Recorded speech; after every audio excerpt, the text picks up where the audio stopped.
America સાથેની trade ડીલમાં પશુપાલન અને કૃષિ સેક્ટરને બાકાત રાખતા ખેડૂતોને થઈ છે મોટી રાહત। ભારતીય કિસાન સંઘે સરકારના આ નિર્ણયને ખેડૂતોના હિતમાં ગણાવ્યો। અમેરિકા સાથેની ટ્રેડ ડીલમાં પશુપાલન અને કૃષિ એમ બે સૌથી મોટા ક્ષેત્રોને બાકાત રાખવામાં આવતા ખેડૂતોમાં ખુશીનો માહોલ છે। ખાસ કરીને ડેરી અને નાના ખેડૂતો માટે આ નિર્ણય મહત્વનો મનાઈ રહ્યું છે। વિદેશી સસ્તા દૂધ અને કૃષિ ઉત્પાદનોની આયાતથી દેશના ખેડૂતોને મોટું નુકસાન થઈ શકે તેમ હતું, પરંતુ સરકારે દેશના લાખો પશુપાલકોનું હિત ધ્યાનમાં રાખ્યું છે। ભારતીય કિસાન સંઘે સરકારના નિર્ણયને ખેડૂતના હિતમાં ગણાવ્યું છે।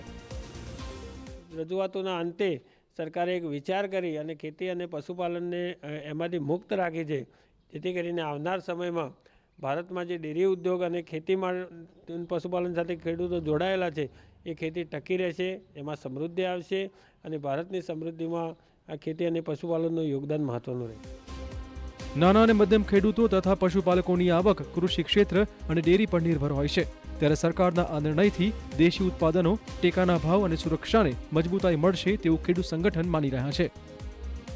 ભારતે જે અમેરિકા સાથે ટ્રેડ ડીલ કરી હતી તે સર્વાંગી વિકાસ માટે જરૂરી હતી, પણ એમાં જે પશુપાલન અને દૂધની અને ખેતીની પ્રોડક્ટોને બાકાત રાખી એ ખેડૂતો માટે મોટો ફાયદો છે, કારણ કે ત્યાંની ચીઝ, બટર, પનીર, દૂધ જેવી સસ્તા ભાવની વસ્તુ ભારતમાં આવત તો અહીંના ખેડૂતો પાયમાલ થઈ જોત।